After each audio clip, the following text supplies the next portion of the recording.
Is a Taliban takeover of Afghanistan now inevitable? No, it is not. Because you have the Afghan troops have 300,000 well-equipped, as well-equipped as any army in the world, and an air force, against something like 75,000 Taliban. It is not inevitable.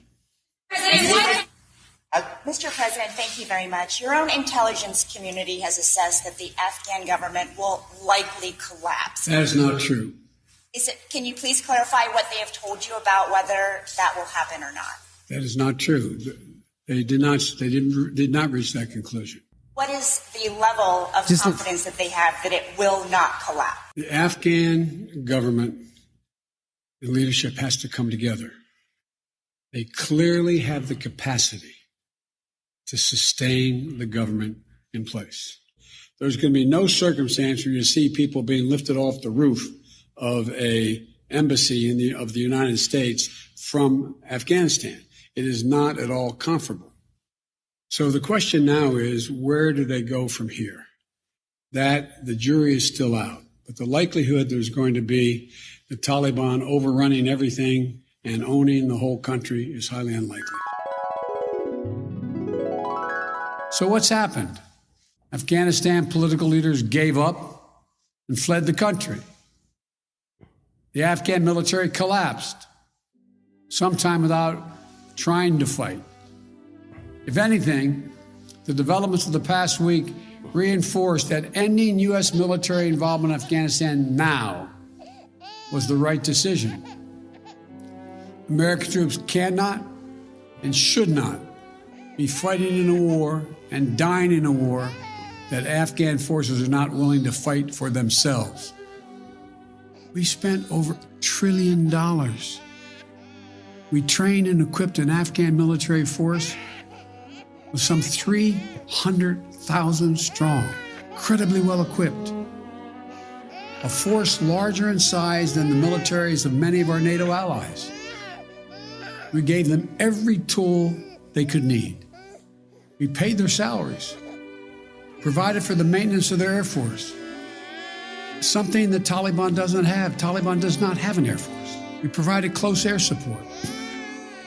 We gave them every chance to determine their own future. When I hosted President Ghani and Chairman Abdullah at the White House in June, and again when I spoke by phone to Ghani in July, we had very frank conversations. We talked about how Afghanistan should prepare to fight their civil wars after the U.S. military departed, to clean up the corruption in government so the government could function for the Afghan people. We talked extensively about the need for Afghan leaders to unite politically. They failed to do any of that, to seek a political settlement with the Taliban. This advice was flatly refused. Mr. Ghani insisted the Afghan forces would fight, but obviously he was wrong. So I'm left again to ask of those who argue that we should stay, how many more generations of America's daughters and sons would you have me send to fight Afghanistan's civil war? And Afghan troops will not. Mr. President, thank you very much. Your own intelligence community has assessed that the Afghan government will likely collapse. That is not true. Can you please clarify what they have told you about whether that will happen or not? That is not true. They did not reach that conclusion.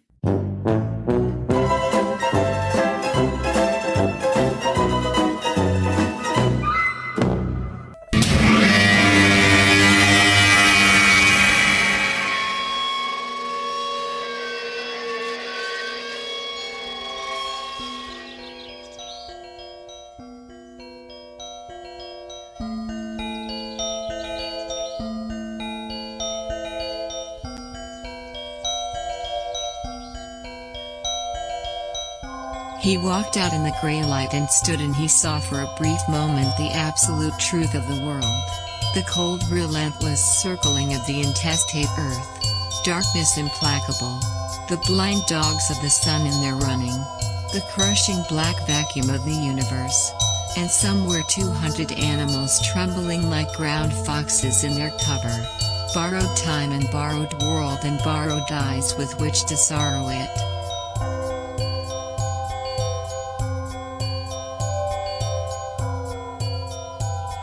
And lo, for the earth was empty of form, and void, and darkness was all over the face of the deep, and we said, look at that fucker dance.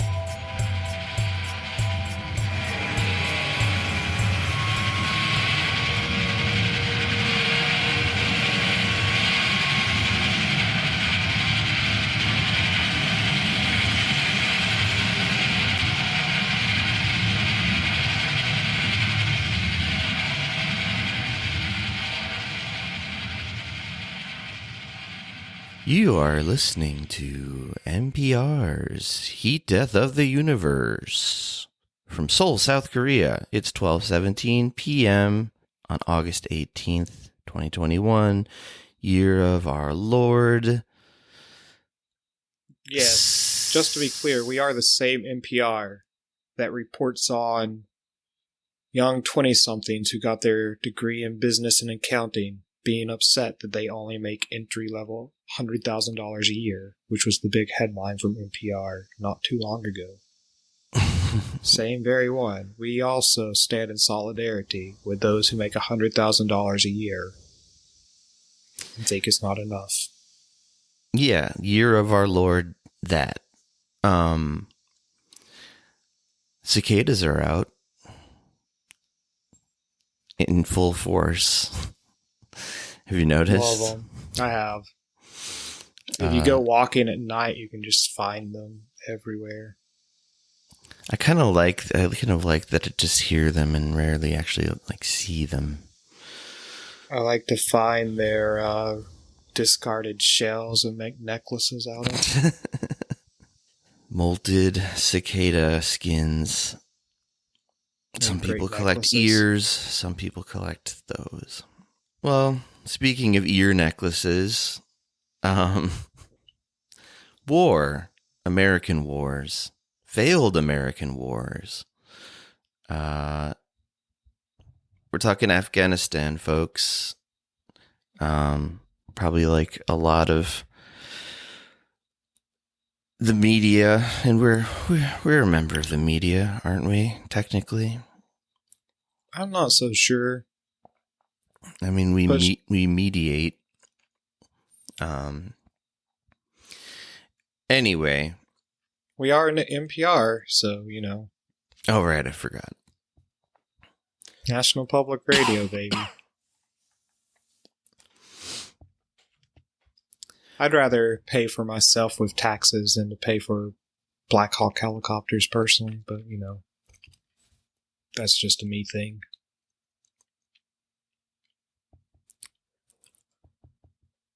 I know you're okay with your tax money going to helicopters.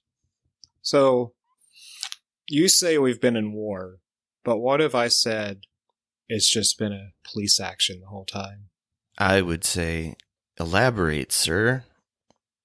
I'm not sure. I just feel like America never actually declares war.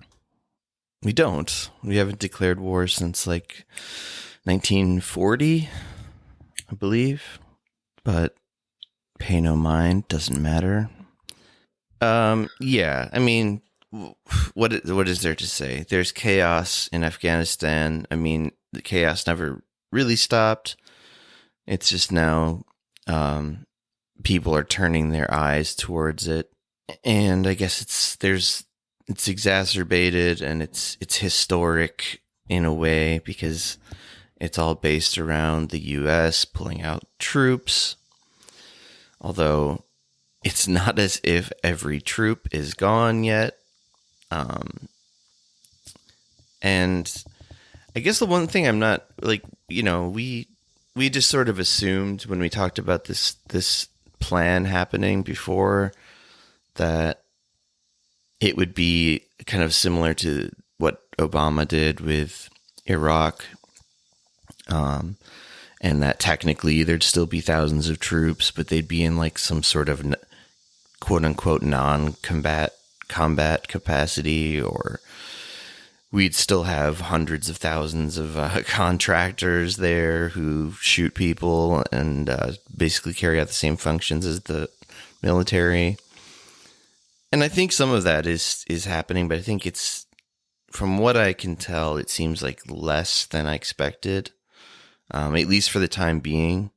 Like, I think like a lot of the contractors, private contractors, are fleeing as well.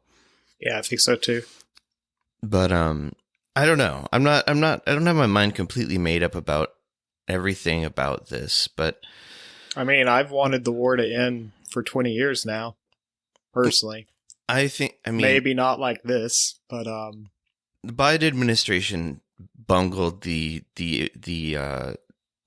exit. The exit hugely. I mean, just forehead smackingly stupidly. Like, I keep seeing like this stuff like with Tony Blinken and Biden saying things about,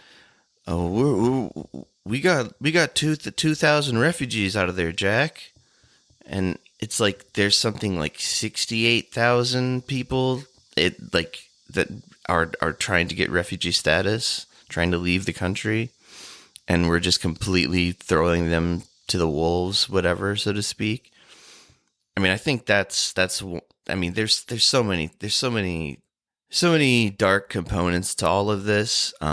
But of course, I mean, I think I don't think the U.S. military belongs there, and I'm glad they seem to be leaving. But I'll kind of believe it when I fully see it. But I also don't think Biden deserves praise for it either, because he's doing it purely as like an Obama style vanity move. He thinks, he'll go down in the history books for this or something. But actually, a lot of people are pissed at him about it, including Democrats. Wasn't the agreement to pull out created during the Trump administration? Yeah, Trump laid the groundwork for what's happening right now too. That's the other thing. You're right. Actually, I should sort of walk back what I said about Biden trying to build a legacy. I think maybe that's less to do with it. But yeah, I mean, Biden wanted to pull out of Afghanistan during Obama, so he did. Something he's wanted to. He did, but he also wanted to nation build during the Bush years, and he says it's never been about nation building. I've always been against that. And then you go look at just find any fucking interview from 2001 to 2008, and Biden is basically cheerleading every fucking military action that we've ever taken. You have to cheerlead them, because otherwise you would be disrespecting the troops.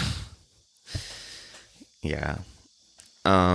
Which is absolute nonsense. So with the deal the deal that Trump made, they signed, the Taliban signed an agreement with the U.S. At the behest of Trump. This seemed to be one of the few things Trump actually personally was taking action on as president. Unlike a lot of the other things where he just kind of he just took credit, you know what I mean? Yeah, I know what you mean. That's just kind of the sense I get. But then, of course, again, I'm not really praising Trump either. The same way I won't praise Biden for this. But I mean, Trump just had a dumb guy's simpleton look at the situation, but it was right. He's basically they keep killing our people. We got to get out of there. They don't want us there, so we should go. And then he said, where was it? This is a quote. He said, "I really believe the Taliban wants to do something to show we're not all wasting time," Mr. Trump added. "If bad things happen, we'll go back with a force like no one's ever seen." So he's got to still play so the tough sheriff or whatever. If we're not doing nation building, what are we doing in these places when we go and destabilize them for 20 Extracting years? resources. That's it. Are we worried about doing like nation building? Pumping up opium production. We did make sure to pump up opium production. There's a lot of rare minerals and whatever that were mined, and oil that was just taken. I mean, I've got an old article here, and it'll for those of you old enough to remember 2002, or roughly around that time. I was a young lad. There was a phrase that was very popular by people who opposed war with both. Actually, no one opposed the war in Afghanistan, really. I mean, at least it didn't appear like the country was split on that. It was like, I didn't want it to happen. I wouldn't say I opposed it, though. I was just like a fucking kid. I didn't want it to happen because I just didn't like the idea of war. Personally. Like, I still don't. Right. But what I'm saying is that, I mean, it wasn't the same as when we decided to invade Iraq, when the country was split and people were yelling at each other, because this was too soon after 9/11. Like, you really had to just be on board. And a lot of people were genuinely on board because they just believed, oh, this will get vengeance for the terrorism, and this will prevent terrorism in the future. I mean, Joe Biden... Didn't a lot of people also think that we were just going there to grab Osama bin Laden and then we'd be done? Probably. I mean, what's interesting about that, which, like, for some reason I feel like doesn't get talked about enough, is how very early on, actually it wasn't before the U.S. invasion, but it was basically right after, because obviously the U.S. military could crush the Taliban like very quickly, and they did. But let's see, I've got another article about that. What year is this from? Yeah, this is from like right when it was all happening. This was from October 2001. Headline: Bush rejects Taliban offer to hand bin Laden over. So I bet 99% of people in America don't even know that this happened.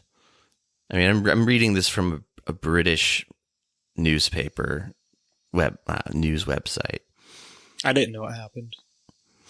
I knew that they were like ready to like concede everything, and that the U.S.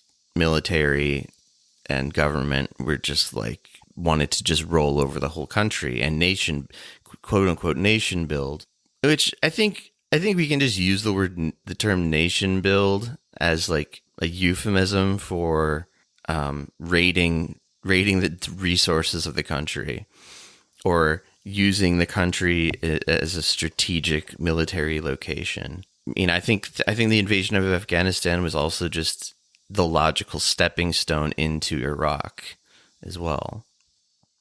Yeah, I think so too. Because people accepted the invasion of Afghanistan and were like, yeah, we kicked their ass. Even Democrats. You have to remember, like, people have to remember, this wasn't controversial at the time. And Afghanistan never really has been. Because what's happening right now is that liberals they're finally willing to criticize Biden now. But it's over this. It's over the one good thing he's done, even though he did it in the wrong way. Because, I don't know if you've like seen all this like discourse online or whatever, but people saying like, we're abandoning women, like this is doing misogyny, like by leaving Afghanistan. I have. And there's some truth to it. I mean, I think that we've really bundled the exit. We probably shouldn't have exited. After doing 20 years of destabilizing a place and just like taking as basically at that point foundation out from under it. What were you thinking? It's horrible. Yeah, but the people who are saying, like, we shouldn't leave, they're saying we shouldn't leave, period. I think there's a difference between we should leave, but we should do it in a smart way, and we should take as many refugees as want to come with us. Because there's no good reason not to. We have the space in the United States. We can bring 70,000 people into the US, or I don't know, maybe get the rest of our fucking like allies to step up and take in some refugees. Because people definitely want to leave. Like the footage of people all like clinging to that Air Force, like what is it, like cargo plane or whatever? I don't know if you saw that video. I mean, there's probably more than one, but I mean, people obviously want to get out. You would think before you decided to,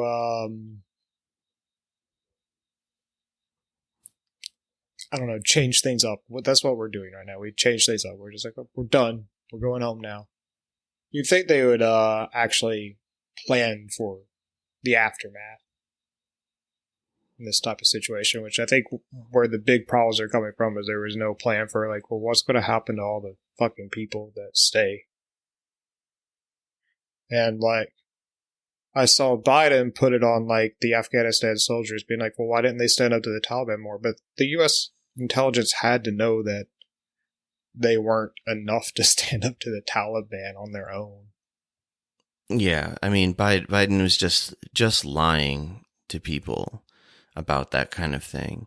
Like he gave some press conference like about a month ago, maybe a little longer, and I don't have the relevant clips set up, but like, I mean, I'll link to the whole thing in the notes if anyone wants to see it, but it's basically him it's funny to watch now because it's just him lying about what's going to happen. For instance, there's no way you're going to see helicopters emergency landing on buildings like in Saigon. He literally said that, and then I mean, not that that's just almost kind of funny because it's exactly what happened. But he's saying that there's no fucking way the Taliban can ever like take over because we've given the Afghan people everything they need. We've built up an army of 300,000 people. They have all the equipment they need. And there's only like 75,000 Taliban forces. And it was like less than 24 hours that the Taliban like took over just major points of strategically important parts of the country. That's what I'm trying to say. Just instantly. Like that, I mean that's what's getting a lot of the news coverage turned on it as well. It's just how quickly this thing happened. Like I think Biden administration knew this was going to happen, but I think they didn't even know it was going to happen that quickly. So that's why now Biden's throwing every Afghan person under the bus and saying it's their fault. They don't want freedom hard enough. They're not willing to fight hard enough. We've done everything we can. We're just the little giant country that came in and fucked everything up. Don't look at us for any blame. It's fucking sickening. And then, we haven't even mentioned the fact that the Taliban is a creation of the United States. We bought them a few helicopters in the past. Yeah, that's all we did. Helicopters are expensive. Someone paid for that. I don't appreciate that somehow my tax money goes to buying the Taliban helicopters. That's what I'm stuck on here, man. Yeah, you seem fixated on the helicopters. Don't like it. Just never liked propellers. A million years ago, we watched an amazing movie together for the show called Charlie Wilson's War. Which, I remember that movie.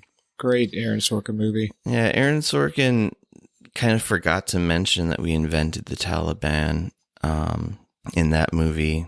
He just made America look like the good guys fighting the fucking communists. But yeah, I mean, the Taliban was an invention of the U.S. to fight the Soviets and to fight the, was it People's Democratic Party of Afghanistan, which was a Soviet-style, like, communist government that ruled in Afghanistan from 1978 to 1992. They were in power, so all the way through the 80s and starting in the late 70s.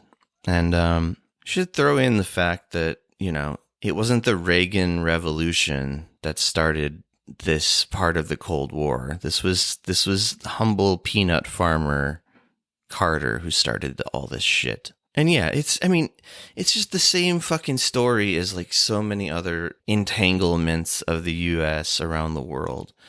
Oh, look, someone's trying to do a socialism. Let's shut it down by any means necessary and then leave it a million times worse than it ever was. That's basically it. Seems that way.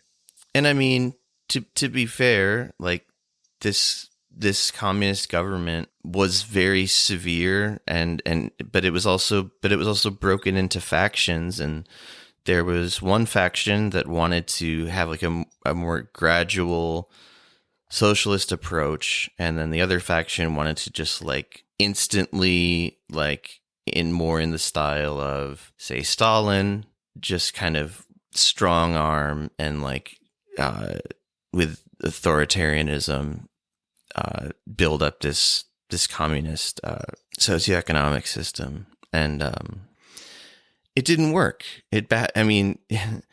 These people didn't read their Marx, basically. Like, you can't go from like a country that's never really even had capitalism into like a pure communistic state. Like, that's not how it works. I think that it's hard to say with the during the Cold War. Obviously, we were rushing into any country that we thought was communist aligned to weaken the grasp of the Soviets or whatever. Problem is that we've done a really shit job of rebuilding in many of these countries, even if we were just like trying to like propagate the myth of American exceptionalism. Well, who got to rebuild Afghanistan after the Soviets finally left, and after that party, after the People's Democratic Party of Afghanistan fell, it was the fucking Taliban. It was the people we gave all those shiny helicopters to. And then what? Less than 10 years later, we get a fucking knock on our twin towers. Hello, we're back, and they become enemy number one. Yeah, I just wanted to emphasize the fact that like the Taliban were ready to like kind of concede everything, literally hand over Osama bin Laden, who was like, that Osama bin Laden was like the excuse for like every single thing we did for like a decade plus in terms of the war on terror. So it's no surprise to me that offer was rejected. Also, I suppose we just had to look vengeful and strong. But even to this day, I mean, Biden's out there right now saying it was never a nation building project. The whole reason we went to Afghanistan was to get those damn terrorists and prevent future terrorism, which is just a joke. I mean, throughout history, the people who actually carried out the attack, down to the last one, were Saudi nationals, for one thing. Why didn't we go marching into Saudi Arabia? I mean, I do know there's like there is a valid connection to Afghanistan, but still, like, I don't know. This, I mean, I don't have all the information like right at the front of my brain right now, but like those in power in Saudi Arabia, fucking, they're funding the same terrorist cells that we're always going on about, being a existential threat and everything. But obviously, we have to worship Saudi Arabia and help them dominate other weaker countries around them as well. Well, they have a lot of oil. Yeah. Which is really important. I don't know what we do, though, like, if it's not... Now, hear me out. If the U.S. goes to war with these countries, or whatever we want to call it, and we're there to, fish out terrorists or extract minerals. Or maybe this is unpopular, but don't we have to do some type of nation building? Which I don't think we've done in this case. But as in just to like give some type of foundation for coming in there and like demolishing what they had before. Is that like a responsibility? Otherwise, this is what's going to happen. This, a group will assume leadership. Yeah, I mean, but what doesn't get done is the U.S. government doesn't send people in to build roads and buildings and houses and schools. Necessarily, they'll take money and hand it over to people, and a lot of times that money just gets lost or ends up in the hands of warlords and whatnot, or corrupt government officials. And so, I mean, what I'm saying is that nation building doesn't mean nation building. Even though I think in a lot of situations, I don't think we should be in the business, because like, who the fuck are we to tell people how to like run a country? I mean, we don't have fucking democracy here. That's like when you see like the footage of people putting fucking ballots into a box in Iraq. We're like, yay, we did it. Like, no, we didn't, because they don't get to the root of the problem, which is like the fact that these countries are being like raped and pillaged by stronger nations, including our own, maybe primarily our own. And that leaves people angry, poor, and in misery. Yeah, and angry, of course. But like, material conditions, man. I mean, I was almost gonna like, I feel like you gotta like have like a fucking a little like bell ding every time you hear someone say material conditions on a left podcast. That's why I was hesitating to say it, but. That is, I mean, we didn't raise up anyone's quality of life, is my point, in 20 years. And we obviously didn't create a strong enough military or infrastructure because it was overrun within a day. No, I guess that means that by a ragtag group of terrorists, I guess that means the administration's being honest when they say it was never about nation building. Yeah, but then they're being dishonest when he says it was about stopping terrorism. He doesn't go on to say, "Oh, we were there for the fucking oil and for rare minerals, and we had more troops protecting opium crops than we did protecting people." And man, that opium production it's just booming. It was just on an upward trajectory the whole time. And I'm bouncing around here a lot between now and the past, but I just think it's interesting that like Afghanistan has had like quote unquote like modern secular governments in the past multiple times just within the 20th century, and it's not always outside forces that topple them. Of course, like there's internal conflict there. Like for instance, I mean, one of the things the people started, at least what I understand from what little reading I've done, one of the things people didn't appreciate about the People's Democratic Party of Afghanistan was that they forcibly, like other communist countries have done too, or not communists. They did this in Mexico at some point in the 20th century. They tried to enforce state atheism, basically. And I don't see the problem.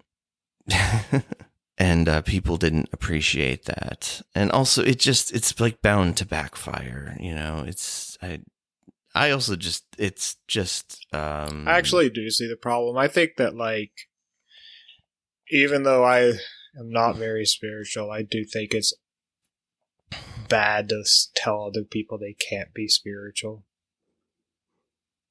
Maybe that's very American of me. But I think it's also bad to tell people that they have to be a religion. Right. I don't like a theocracy. I don't like an atheocracy either. They're both obviously flawed, and counter to, you know, a free society or whatever. But I mean, the other thing though too, sometimes state atheism literally just means this is the state's position, not necessarily like knocking down religious buildings and stuff, and like burning Bibles, making it illegal. I mean, I don't know. We don't really have to get into the details of the history, other than just to state what I guess a lot of people know about, you know, where the Taliban comes from, why it was necessary for the U.S. to create it. I think one of the big problems with all this is we did create the Taliban. Obviously, that's a problem because shouldn't have.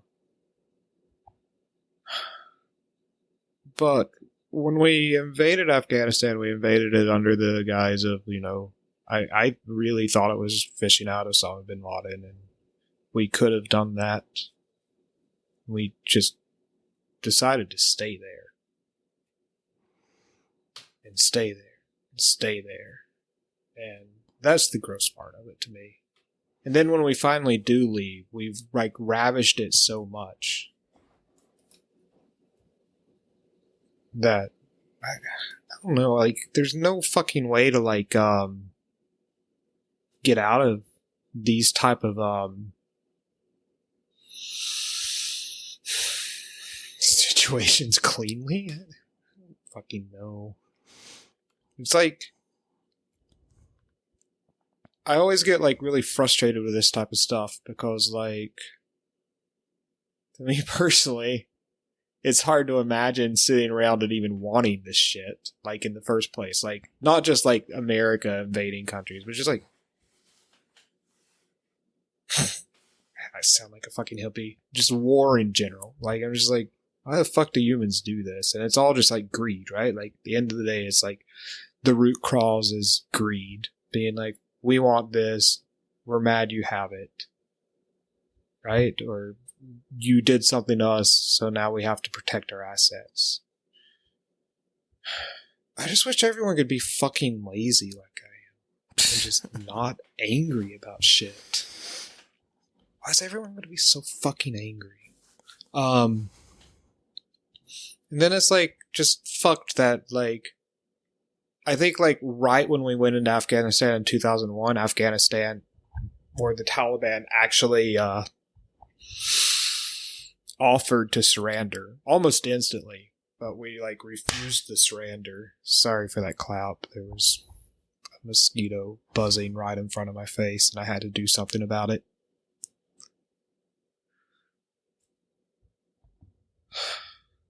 Yeah. Sorry, that's my rant on I don't fucking understand humanity half the time, and it's really despairing to me, personally. Yeah, I mean, I understand where war, like, I mean... Oh, I get where it comes from. Yeah. I do. I don't think it's just, like, being angry. I mean, it's, like, resources, land... greed. Power. Greed. It's yeah, greed. I mean... I've got a quote from Dick Cheney here in 1998 when he was the CEO of Halliburton. He said, "I cannot think of a time when we have had a region emerge as suddenly to become as strategically significant as the Caspian. So Cheney was looking ahead to the day when some 50 billion barrels of oil and natural gas lying beneath the dry earth of Kazakhstan would begin flowing into U.S.-controlled terminals in the Caspian Sea. Unfortunately, the most direct and cost-efficient pipeline route would cross through Iran, America's nemesis. While Washington was loath to bargain with Iran, one private U.S. consortium was prepared to deal. It was a British Virgin Islands firm headed by none other than former U.S. Secretary of State Alexander Haig. From the U.S. standpoint, Brown University anthropologist William O. Beeman observed, the only way to deny Iran everything is for the anti-Iranian Taliban to win in Afghanistan and to agree to the pipeline through their territory. That is exactly what happened, thanks to the CIA. Yeah. So, I mean, I've said this a number of times today. I mean, and I know some people think that the slogan of no blood for oil is kind of like misleading or not accurate, but sure, there are other factors involved, but I think fundamentally it's just about quartering as many of these like precious natural resources as we can. I mean, if you're looking for the simple explanation of why we were in Afghanistan for so long, or at least why we went at all, the stars just really aligned for the Project for a New American Century people in 2001. So do you think there's any credence to like America actually is just leaving right now because we know about the large lithium deposits, might be like the biggest lithium deposits in the world, and the fact that Biden's family receives lots of money from Chinese industry, so maybe we're just conceding that China can go take all the lithium? I didn't hear anything about that. That's interesting. It's possible. I don't know. I don't know if that's the reason. It's kind of fucked up because why shouldn't we just take the lithium? No, I don't really know about that. I mean, I don't know about just generally like the mineral extraction is a big part of why anyone is interested in Afghanistan, in invading it, manipulating it, whatever, just stealing from it. Well, one of our biggest dependencies on like China is their lithium supplies, so having our own would be interesting. I did laugh at I shouldn't laugh at this at all. I know this is like freaking horrible, but the Chinese state media was mocking the U.S. withdrawal of Afghanistan, saying the Taliban takeover was more smooth than the presidential transition in the U.S. I mean, it's true. Yeah, that brings up another interesting point about the psychology of all of this. Is like a lot of people seem to be really like up in arms about like, oh, it's so shameful that we're leaving, that we're admitting defeat, and it's like, first of all, no one's admitting defeat. You know, I listened to let's just say a popular podcast yesterday, and they kept talking about how Biden was conceding and like saying that America's a big loser and that we lost. I haven't heard him say that. All he's doing is blaming the Afghan people that aren't. We left as winners, and then the Afghans lost. Yeah, but I mean, like, I don't us. know where some of these people are getting their news from, but like, Biden is not coming out and being like, it was a mistake to go there, and we lost, the Taliban has won. Like, no, he's saying the exact opposite. Well, he just basically said it was time for us to leave, right? Yeah, it's not an admission of defeat or anything. I mean, one thing Biden did say that I agree with is that it wouldn't have been any better to leave in 15 years in the future, and it would have been the same if we had left like 15 years in the past, something like that. Yeah, no, actually, I was going to say, I listened to his whole like speech, I guess, from like 2 days ago, a day ago, and it's maybe one of the most like honest foreign policy speeches I've ever heard a president give. Not necessarily that I agree with all the actions or how we've handled this, but I was kind of surprised by the honesty in it for once. Well, maybe I missed something. Like, what was he like? But he wasn't like saying like or implying the U.S. military has like failed. No, he wasn't saying that. Yeah, that's what I'm pushing back against, because a certain very popular podcast kept going on about that. And I don't know what the fuck they're talking about. Anyway. How can you fail if there's never any clear goals? I don't think we ever had any clear goals for what we were doing there. I think the goal was protect pipelines, protect poppy fields, and get some fucking minerals out of the ground. I mean, those were the if there was any true end goal, that was it. I mean, what we said the end goal was to bring democracy and stabilize the region, and we brought fucking fake democracy, just as fake, if not more fake, than any sort of forms of democracy that were in Afghanistan beforehand, and totally disrupted and destabilized the country. But yeah, I mean, I think it usually comes down to money, which of course comes down to things like resources and influence and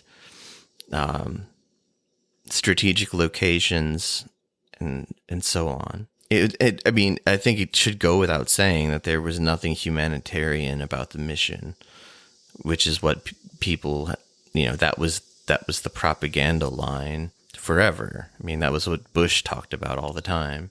Yeah, but it wasn't. But I mean, Obama continued the same fucking language. Obama fucking brought the fucking surge to Afghanistan. Wasn't the mission to go and root out all the terrorists? I just feel like every time we do this, we create more terrorists. But I know everyone feels that way. Yeah, I mean, we didn't put an end to terrorism. Let's put it that way. Well, we never could. Of course not. And that was never the primary goal, I think, obviously. But that brings me to like the public's, like the American public's kind of like view of this whole situation, and including in the past. Like, I think I already said that like both Democrats and Republicans were like totally behind going into Afghanistan, because I mean, like you said, we kind of were given the impression that it was to like root out like 20 guys. Not 20 guys, but like, get a few bad guys, throw a lasso around them, like in a fucking Western, and like drag them back to America for some justice. Yeah. I think that's what a lot of people believed it was about at the beginning. Yeah. And it's how it was sold to us, at least. Yeah. And yeah, I don't know.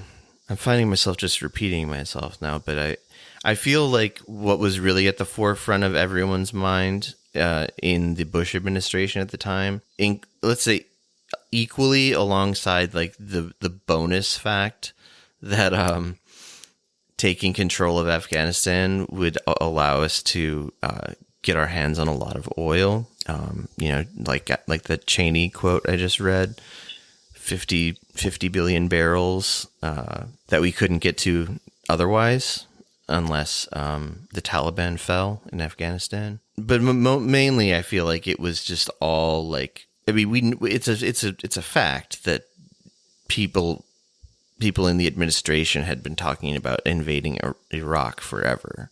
Yeah. And that's when the fucking towers fell, that was the thought percolating in the minds of Cheney and Rumsfeld, etc. Was, ooh, fucking direct ticket to Iraq, but I think even they knew we couldn't just like hop right into Iraq. Like, even the dumb American public we couldn't spin it enough to be like, oh, Saddam did this. Like, yeah. We had to ease people into that. And like, to me, that's what everything that was done in Afghanistan was about in a way. It was about destabilizing the region so that we had reasons to do more stuff in the region. I feel like like almost from like a PR perspective, it was like a dry run for like what was going to be the real deal in 2003. It was like let's see how the country react, like how much we can get away with, like how much the country supports like just a ground invasion of a foreign land. Well, after being attacked, the country is very receptive to attacking someone else. Right. And then quickly the pivot was to trying to connect Al Qaeda to Iraq, all of that shit. I mean, we all know the story, folks. WMDs, etc. But I get the sense that all of this was sort of preordained, like a test run, a beta test. All of those things. I don't know what word I'm looking for here, but like a way of just sort of like sowing confusion into everybody's minds of just like, because yeah, most people are stupid. Most people couldn't find Afghanistan on the map or whatever. Like they don't know the difference between Afghanistan and Iraq. So so when we say we're going to invade Iraq, at least half the country is like, shit, yeah. I mean, to most people, it's just the Middle East. Yeah, but it was sort of like in a lot of people's minds, it was like, oh, this is just the logical continuation of getting the damn terrorists in Afghanistan, like we already kicked ass at doing. It's sort of like if you talk to people about, South Korea or Japan. To some people, it's literally it's all China. As ridiculous as that is. That is almost hard to believe, but I believe you're I don't right. know. I've had family members. I believe you're right, man. But I also think that, like, this is a whole aside, but I also think that sometimes when people think back to, like, going into the Middle East 20 years ago, the way we did, that they were expecting like some miracle where we came out and the Middle East like reformed itself to be like the new Japans in Korea or some bullshit through America nation building. Still seems tragic. I am curious to see what happens over the next few months, few weeks with the Taliban, which I don't support. As far as how women are treated, like right now they're letting girls go back to school and women go back to work. But like when the Taliban was running the country in the 90s, they were very, very evil to women. So that's where a lot of that worry comes from about women. Yeah. But they're publicly saying that they're not going to be that way this time. Yeah, I saw something from like the spokesman of the Taliban said it's just like vaguely worded as women's rights, media freedom, and amnesty for government officials. But I mean, and the people who are probably going to get just fucking taken out back and shot in the head are all the people that were fighting in the U.S. grown military. Probably not all of them, because that would be a waste of resources, so to speak. Yeah. But those are the people that, they're not, Tony Blinken doesn't give a fuck about them. And like, I saw something where he was like, we're really focused right now on getting all the people out of the embassy and our foreign nationals and blah, blah, blah. And he's like, and also we're going to help the people that fought along us, the Afghans who fought along us. Which to me meant we're not going to do anything, because he wasn't specific at all. But a lot of people are just being fucking thrown away like trash, and it's upsetting. What I find interesting right now is that it's like I think I said early on, like, so even like liberals are finally this is the stand they're going to finally take on like Biden's making a mistake. Like they think of all the shit that we've been like talking about on this show since Biden became president. Think of all those things Biden has done, that he's continued Trump's policies, and so on and so on and so on. There's fucking slavery. There's migrants are being made into slaves in government facilities. Not a peep out of these people. But now that Biden is actually like doing something at the very least like right for maybe the wrong reasons, or right but in the wrong way, now they've got a problem. And they want to pass it on and deflect towards like women's issues or women's rights being the worry. So like what's their plan? Like we just stay in Afghanistan forever. And I mean, sometimes I think maybe was really the only thing we could do after we go in and pillage a country. Yeah, but the country was not the country is not in a good place just because we were there. Like I said, we were more interested in guarding the fucking lithium and the opium than people. It wasn't like we turned it into a fucking paradise. I mean, there's still like it was a war. I mean, it was a fucking war zone. No, I get that. I'm just saying. It does feel it feels like a bind. Like once you break it, you break it, you buy it, kind of thing. Yeah, I guess that's kind of what I'm trying to say is once we make the decision to go into these places and play the imperialist game, I don't think you can just stop. I mean, I would like to. I don't think we should have ever went to begin with, and I wanted this stuff to end a long time ago. But there's also part of me is like, if we're going to be imperialist, don't we just have to be imperialist? Otherwise, things collapse when we leave. I'm not saying that's good. I'm just saying that's what's going to happen. This is like, U.S. imperialism is, it's different from that classical age of European imperialism, right? We're not like going around and planting our flag and saying this is our country now, because we like that's too retrograde, that's too regressive. On the surface level, people won't stand for that, right? But no, we do it in other ways, like I said, we're imperializing in the sense of taking the valuable resources, building military bases all over the place. It's just, it's a strategic military might type of move. But we leave these places because we don't give a shit about the people who live there. That's why. I mean, which is sometimes why I think, if they're not already, they're soon to be the world's best superpower is China, because like if you watch how China's imperializing places, like stuff China's doing in Africa where they go into communities and basically build them roads, build them apartments, try to up the living standard under the condition that they work for like Chinese companies and let China use all their resources. But so far, that's how China's been imperializing. I'm curious to see how that works out or continues to work out in the future. Yeah, I mean, that's why we've got to be ahead of it early and welcome our Chinese overlords now.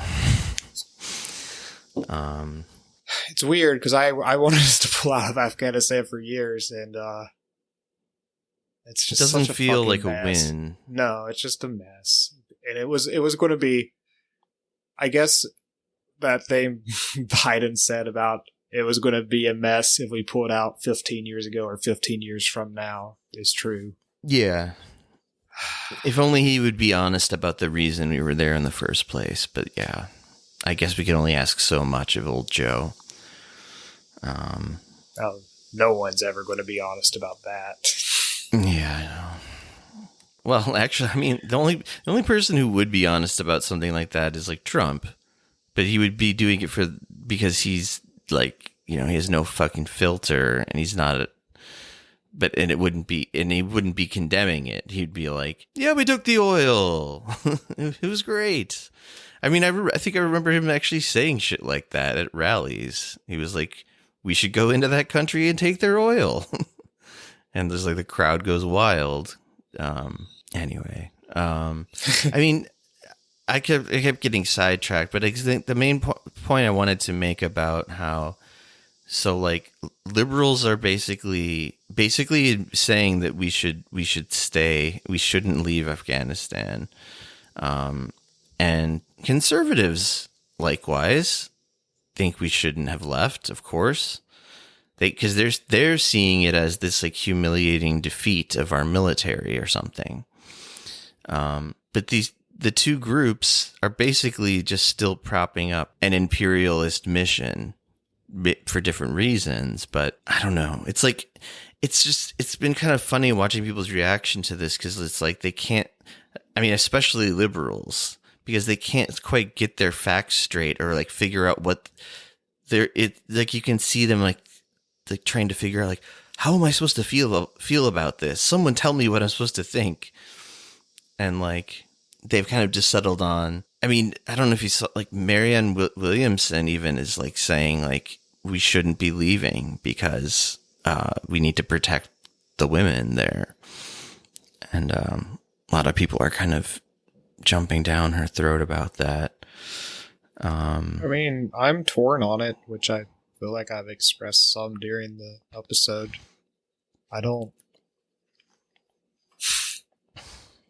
It seems like a really hard thing. Like, what the fuck do you do? Well, I get why we're leaving, but also it's like leaving a mess. It's like you went into someone's house and tore everything up, and then you leave, or you drink a keg. But like you said, on the floor and left. But like you said, it's always going to end that way. Or like, we're never going to forever. Yeah, sure. And just be like, hey, Afghanis who hate us, get used you're to America it. now. We never left South Korea. They're doing fine now. I mean, the U.S. took a pretty big backseat here. I mean, it's a totally different type of scenario as well, I think. But my point is that Afghanistan, like, it's basically almost kind of like racist to be like, these ignorant brown people need us there to give them women's rights. And if you look at that history of when Afghanistan was a socialist country, women definitely had rights, all equal rights in every single way. I mean, it went almost so far in the opposite direction, where like it was illegal to be a man with a beard, and it was illegal to wear like head coverings and face coverings as a woman. It went the total opposite direction, which I don't think that's good either, because it's just this authoritarianism. But the ideology underneath all of it was sort of secular, egalitarian, equal rights. And there were other times in Afghanistan's history where women were not suffering in the same type of way that they have been known to under the Taliban. So my point is that they're human beings like everybody else. And I see what you're saying about like, oh, like if we leave and then suddenly just like a bunch of women and girls are like slaughtered or something, like that would be on us in a way. But at the same time, like I said, while America was occupying, women were being slaughtered, people were being slaughtered. Like, it wasn't a stable place while we were there either. So I don't know.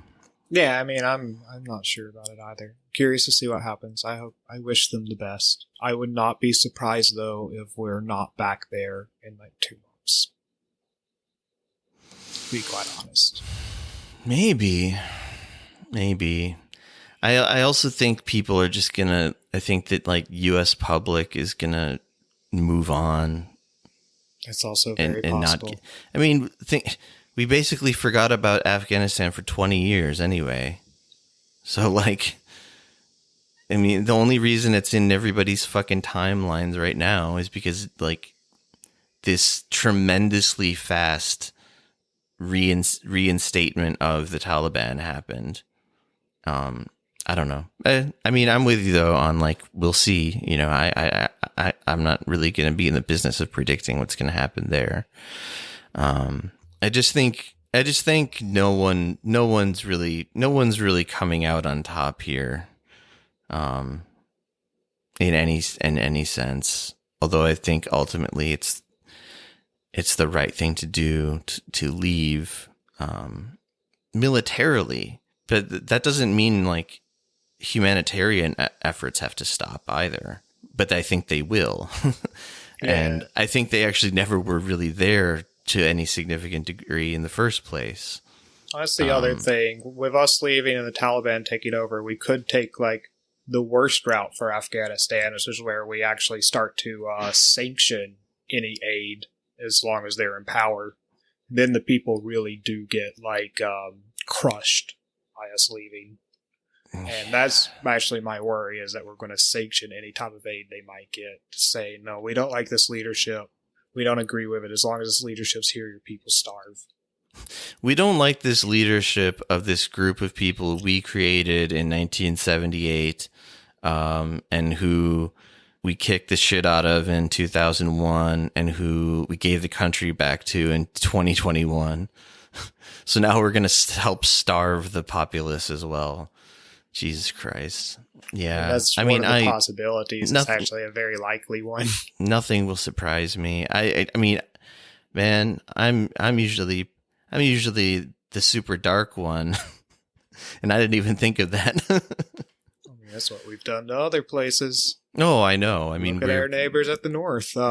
We have sanctions on like 115 countries or some shit. It's insane. I mean, that, you know, we were saying before about, like, imperialism, like, having, you know, taking a different form than in the classical sense in the old days. That's one of our number one imperialistic tools for sure, is sanctioning.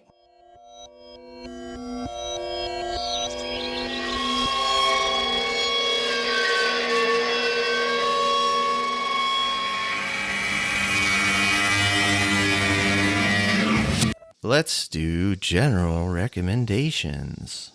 Okay, my recommendation is another Korean drama. I've really been enjoying the Korean version of Designated Survivor, called Designated Survivor 60 Days, which is funny because I watched the American version and hated it. It's real dog shit. But the Korean it's fascinatingly bad dog shit, in my opinion. But anyway. The Korean one has been really good. I recommend it. It's well acted. It's got a good cast that I should be able to name all of them, and I can't name any of them suddenly because my brain just doesn't do names very well.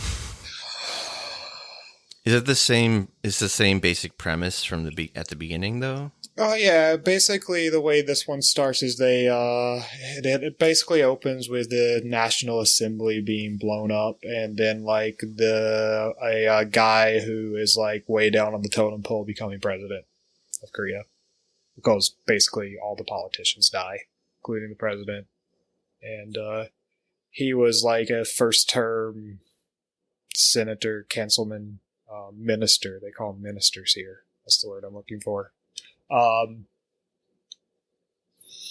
Who before he was a politician, like it was his first year, like he wasn't even full through a year of being a politician, was a professor at KAIST, which is sort of like Korea's MIT.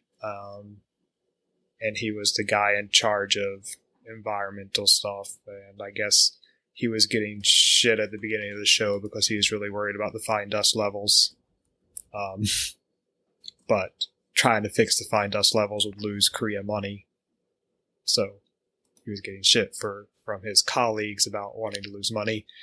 But yeah, it basically just like follows his being thrust into being the president of Korea. And also it tries to follow who blew up the National Assembly. It's interesting. It's a fun watch.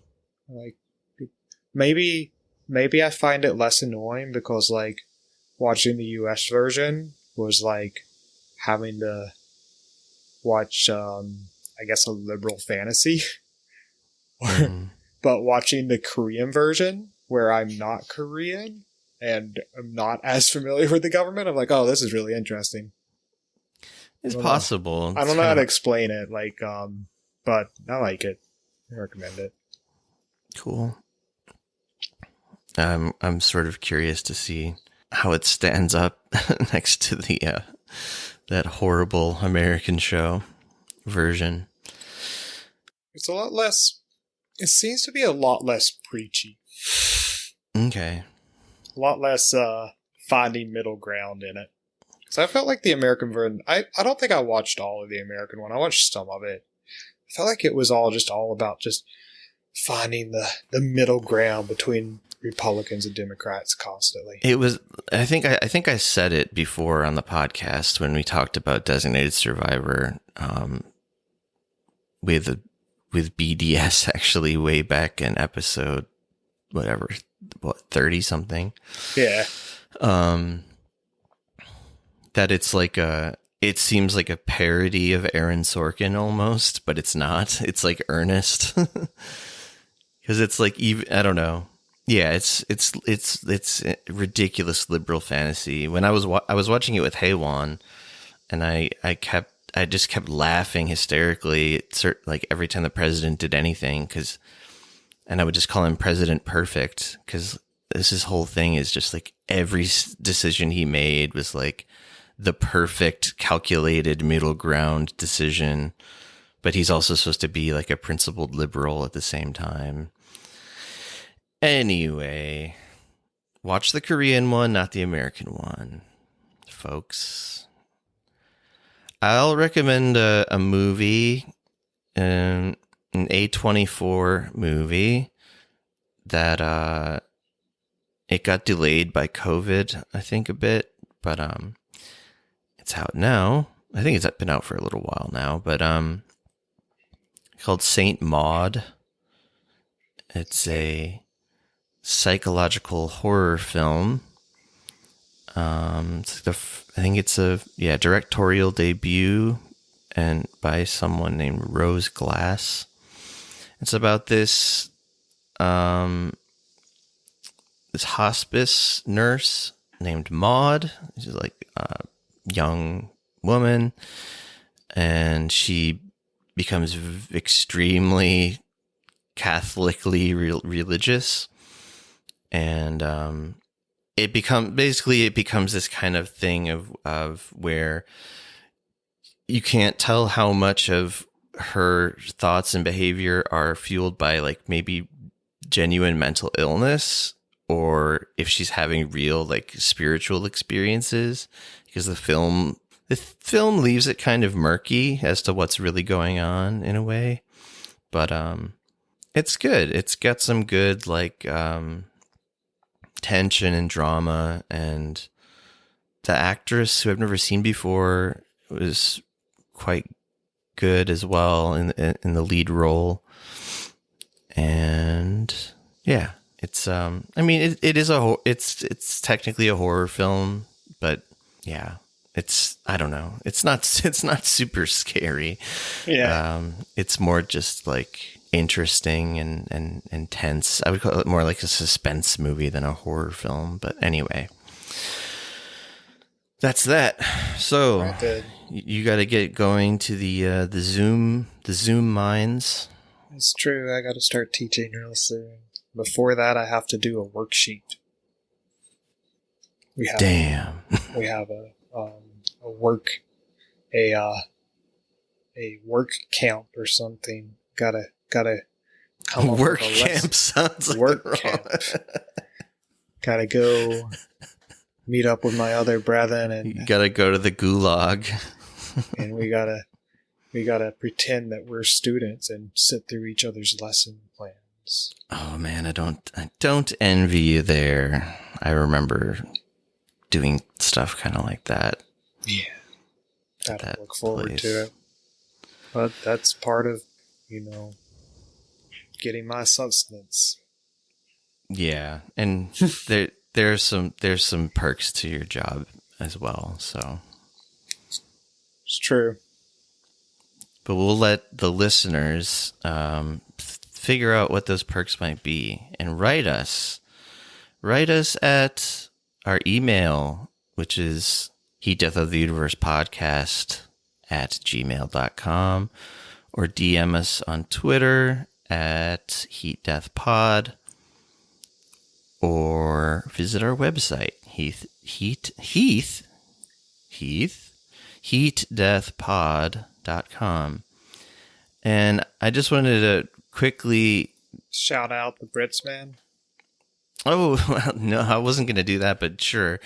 I mean, we've been getting a few more like comments from listeners than normal, which is, you know, like what, 3 in a week. Yeah, it's good. But We like it. yeah, it's good. But like all Americans, it's not enough. We want more.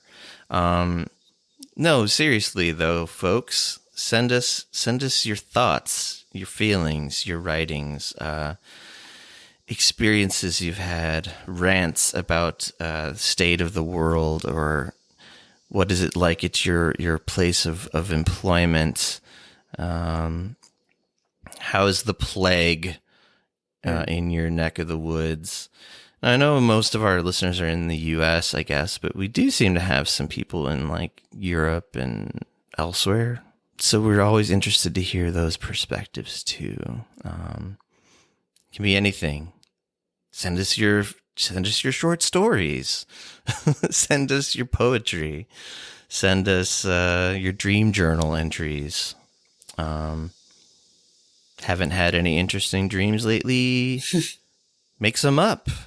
Yep. Lie to us. We will read your stuff on the podcast. And if we get enough things from people, which is what we would like to do, is actually just have like full Mailbag listener mailbag type episodes. So That'd be cool. So please, I'm begging you, send us some stuff. But also thanks to the few people out there who've dropped us some nice words. You appreciate it probably to an embarrassing level, more than you'll ever know. Yeah, get us to a point to where we don't appreciate it anymore. To where Yeah, we make think that us... where we groan. It's like, fucking email box is too full. I don't get paid enough for this shit. Yeah. Get us there, folks. Get us to that level. All right. We should go until next time. Oh, teaser for next episode. Not even really teaser. Just tell you what we're doing. We're going to read David Graeber's Bullshit Jobs. And we're going to talk about it. Do the first episode in 2 days from now. So we'll be back then. All right. Good See ya. But don't you ever think of me when you're outside strolling. Don't you ever wave the flag when we're rocking and rolling.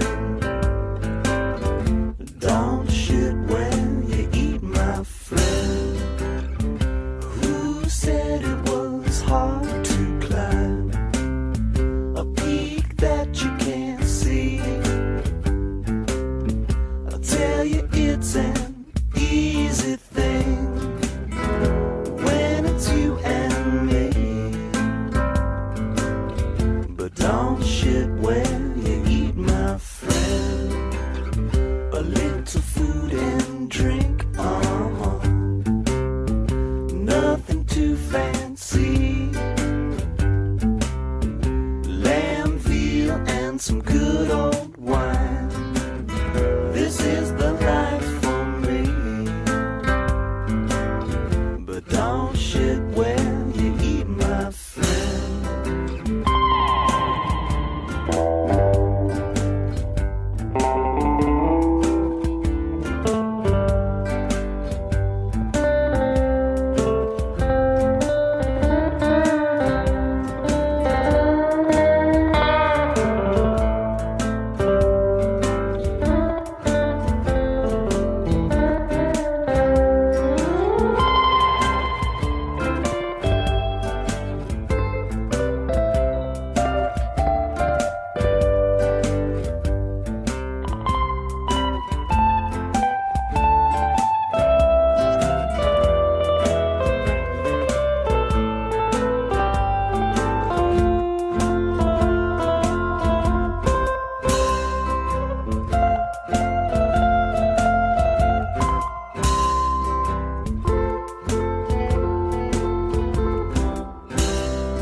Don't shit where you eat, my friend. The first voice recording was made in 1860. It was a 10-second fragment of the French folk song Au clair de la lune recorded by inventor Edward Leon Scott de Martinville. But who will make the final voice recording and when? What will it be? Who will hear it?